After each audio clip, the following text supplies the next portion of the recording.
Welcome back. Let's bring in Mr. Daya Akintobi. He joins us right here in our Lagos studios. Mr. Akintobi, good to see you. Looking very athletic. I'm not sure what you're trying to do. It's Friday. You look all useful on the low end, and then a bit clerical. Somebody accused me the other day, said, why do you dress like a pastor? Are you a pastor?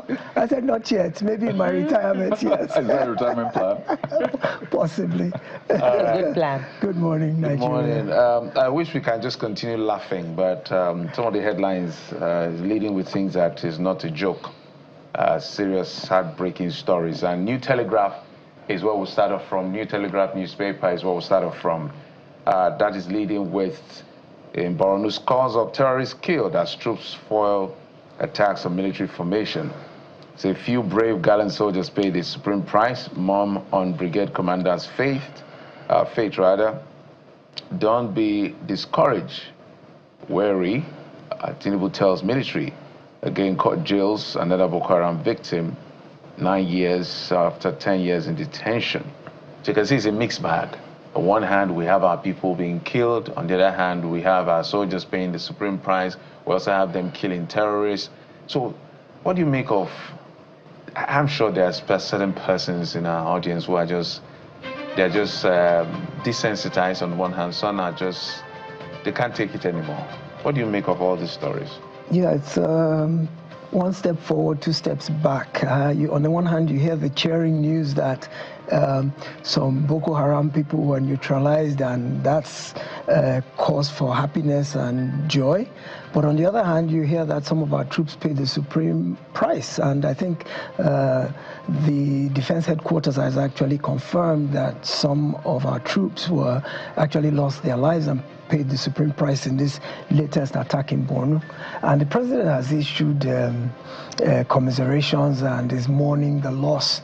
And I asked myself, how long ago, how recently were we mourning another loss? And the president was also saying the same things, to where, like you said, it's starting to sound like a broken record, because we're, on the one hand, we're mourning one day, we're saying it won't happen again, we'll get justice for the victims. Well, to me, that notion of justice for the victims is dubious anyway, because it doesn't restore the life. It doesn't cure the harm, but to some extent, at least, maybe it mitigates the loss somewhat. But what we should do is prevent the loss from happening in the first place, instead of trying to get justice for it after the fact, which doesn't make anybody whole anyway. So it's quite worrisome. And when you look at things like America yesterday asking its non-emergency staff to leave Abuja because security is deteriorating in the country, even though I looked at that and took it with a bit of a grain of salt, because these are routine pronouncements by America. They do that from time to time. And when I look at the fact that it's particularly Abuja that they evacuated, and Abuja is not really under any imminent threat and has not particularly been a theater of terroristic activity, it lets me know that it's a precautionary move on the part of the United States, not because there's any particular imminent threat. Some people say, well, maybe they've got intelligence that suggests that something's about to happen in Abuja, but I understand that there's some reciprocity in the partnership between our country and theirs in terms of security, to where if they had intelligence of an impending attack anywhere, not just Abuja, they are obligated to share that information with our security forces.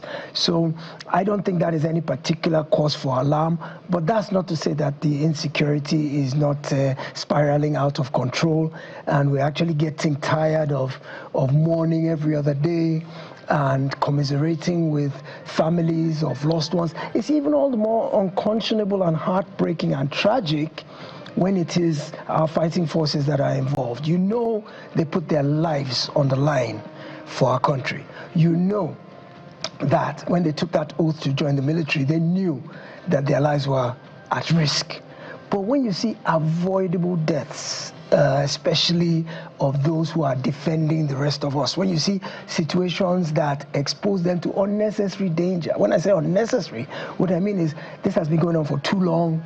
We already know it's coming. We usually know where it's coming at, why it's coming, how it's coming. So we have enough knowledge to be able to defend against it. Besides, an entire country, the fighting force of an entire country, cannot be rendered prostrate by a ragtag a gathering of misfits. There is nowhere in the world, even where they have insurrections and where they have agitations and separatist movements, there is nowhere in the world where any non-state actor can stand up to a government. The coercive apparatus of the government, the military, the fighting capability of any government anywhere in the world can take down and subdue any non-state actor. I've never known a non-state actor that can hold a government to ransom.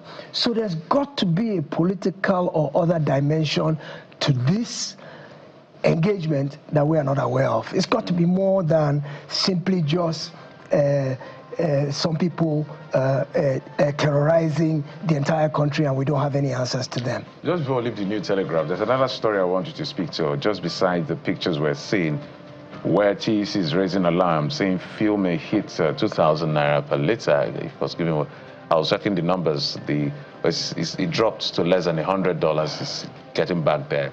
Now, the biggest concern is to the effect that, the vessels have not been moving out of the Strait of Hormuz. So they are still caught up in the Persian Gulf area, and so all of that movement down to Asia and all. So what has arrived in many of these places are things that had left before the war. Now the war is there going on. So, and you know how slow ships move. So the question is, when those stock they'll be over, exhausted, depleted. Before this sets, if they finally resolve the ceasefire and the ships start moving, before it gets to destination, there's going to be a big hit that may take a surge, bring a surge in the price of PMS and every other petroleum product. So they are saying, government, you need to be proactive, but because the government is not saying anything yet. What do you make of it? Well, ever since this war started, we've seen spikes and ebbs in the price of petrol at the pump. And that basically is because the government is not cushioning the effect of the global shocks of the war in terms of energy, in terms of oil, in terms of gas. Government is really not being proactive in terms of cushioning the shocks. So that's why Nigerians have been subjected to the vagaries of the market at the fuel pump. Just yesterday, because this issue of the ceasefire began to unravel a little bit, it affected immediately the global price of oil, and we saw the per barrel price swinging up immediately. Now, the way capitalism works in Nigeria, in spite of the fact that there's already oil in the pipeline at the old prices, because of what is happening on the international market, the price adjustment is immediate. It doesn't wait and say, oh, I have old stock, I'll sell it at old price. Because the marketers themselves are forecasting and saying, so if we sell it at the old price, what happens when that gap that Jeffrey's talking about between the stock that's in the pipeline and the gap that will occur between when the strait is reopened and things start moving as slow as ships are? They have to more or less make up for that vacuum in between the current stock running out and new stock coming in. So they will adjust themselves to make sure that they cushion whatever risks to their profit margin. They're capitalists. The people who are in the oil and gas business are not doing it for charity.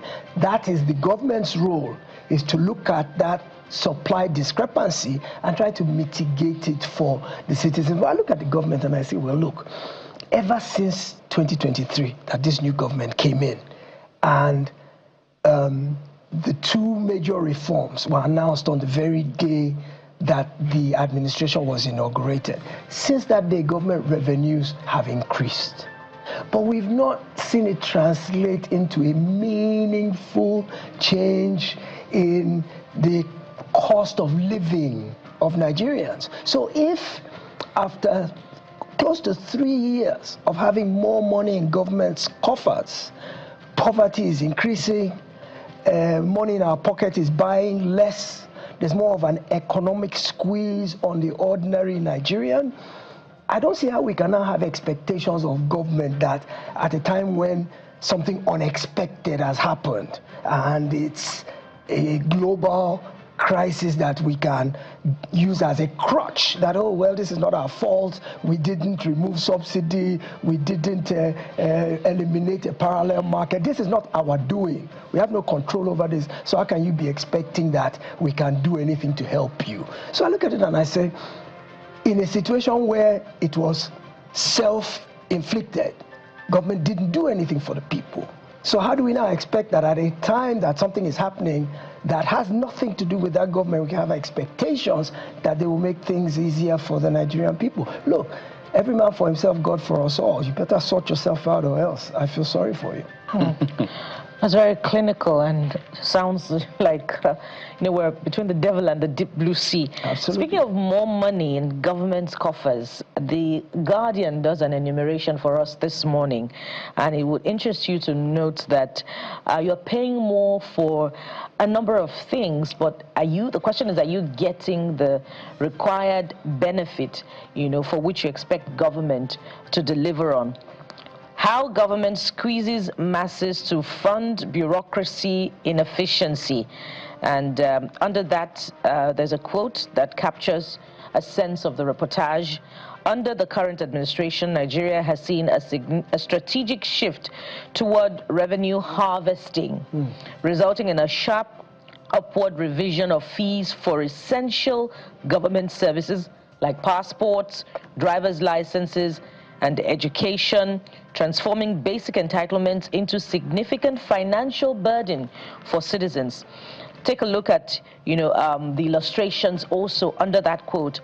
185% cumulative increase in passport fees, 186% surge in cargo tariffs. That's why you're paying more for vehicles. And in fact, there's a decrease in importation of that particular product, according to reports. There's 74.87% hike for NIN data correction. Under that, you see this one, alarmingly high university tuition. Of course, the administration will present the excuse that there is the poster child, as Jeffrey would call it, of the administration, the students' loan scheme.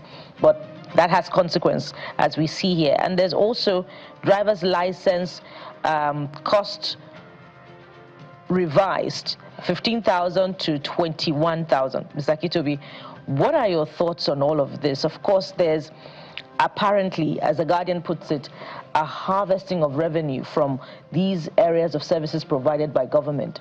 But what are the outcomes? Well, it's not a bad thing in and of itself that the fees have increased.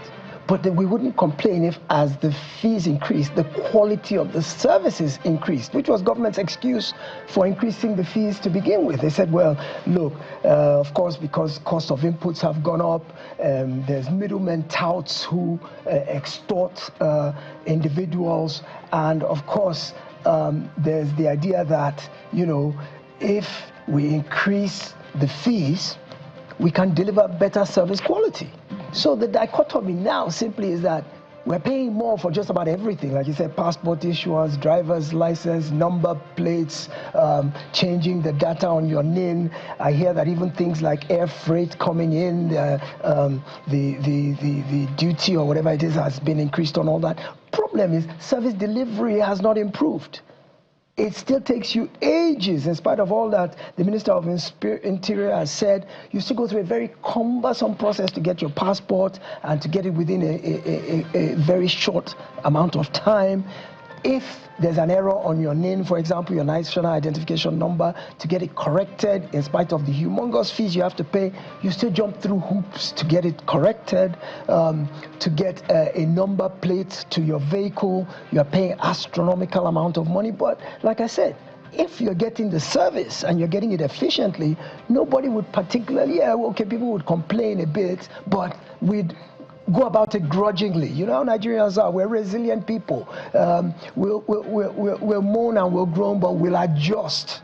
Just like we adjust to every fuel hike, we'll adjust to the fees we pay for government services. But the breakdown comes in the fact that the services are ridden with not just corruption, but inefficiency.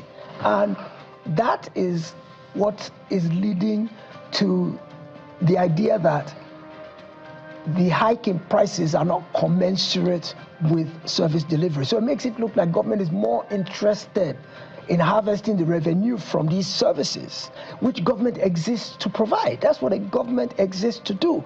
Part of securing lives and property and ensuring the welfare of its citizens is providing basic services. Look, for example, the passport thing is particularly unconscionable because every Nigerian youth is trying to get out today.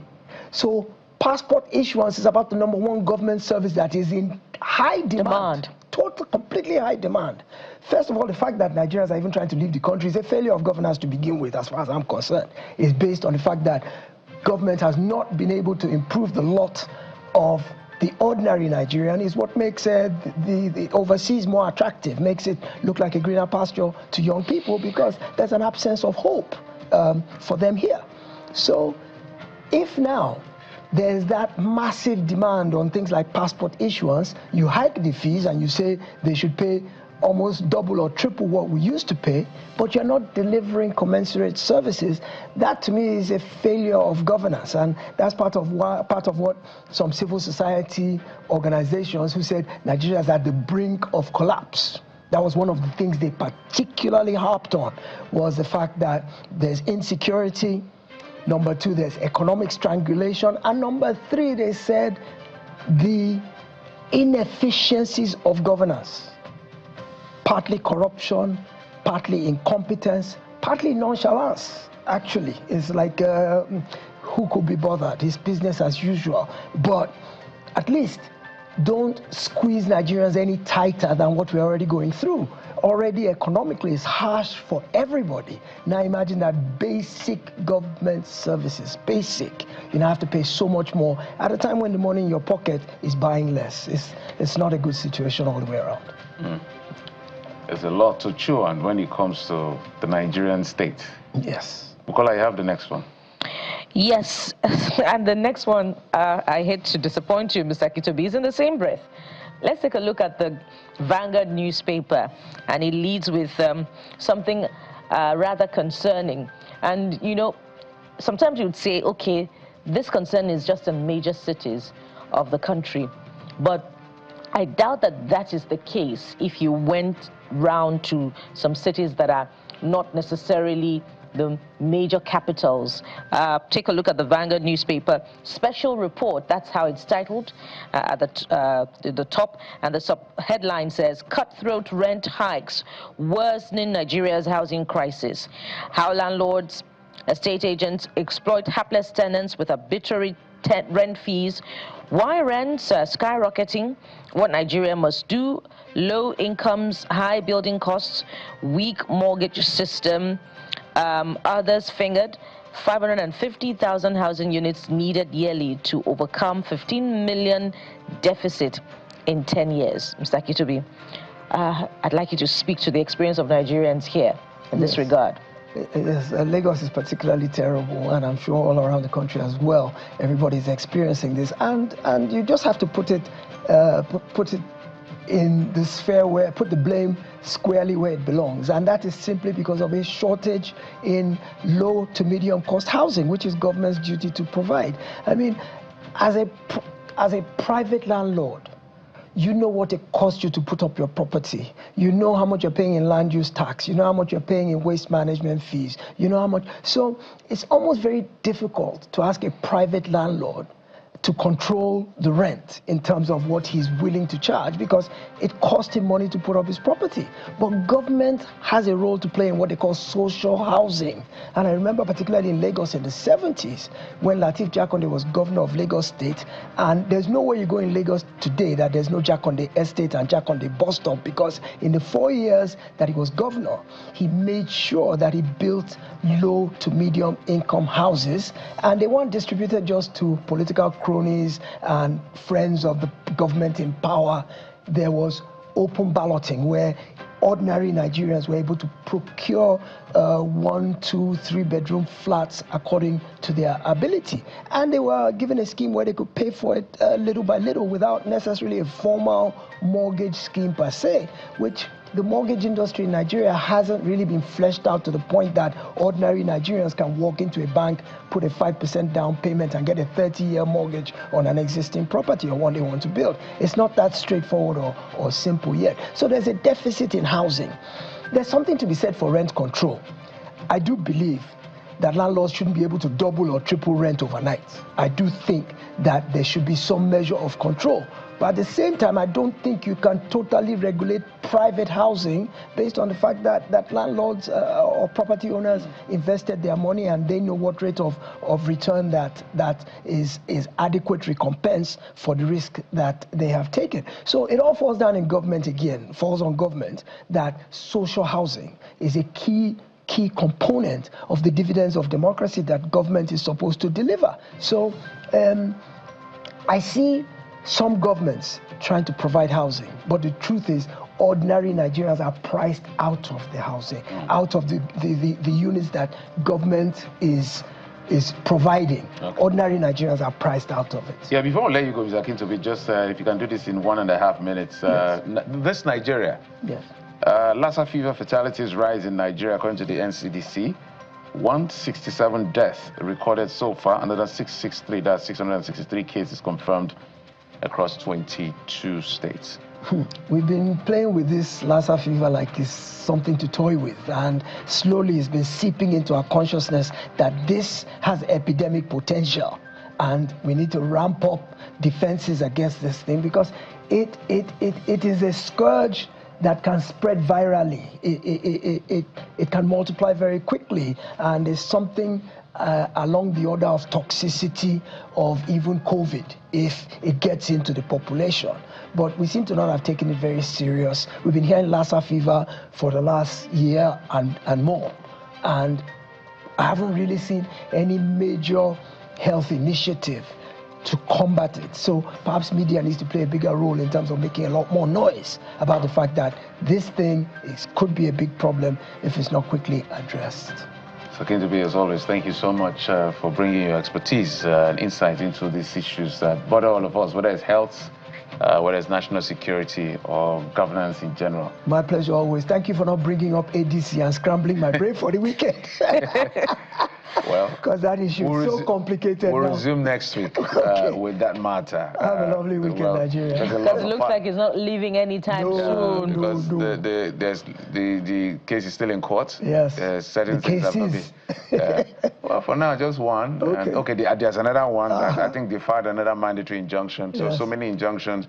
The other gentleman had filed interim and interlocutory. These ones are filing mandatory injunctions. So. The injunctions flying all over the place. And how many factions do we have? We have not even gotten to the substantive issue because of argument about jurisdiction. Not yet. We'll continue that conversation next week, hopefully. But thank you so much. But I'm tired of talking about factions in 2026 April.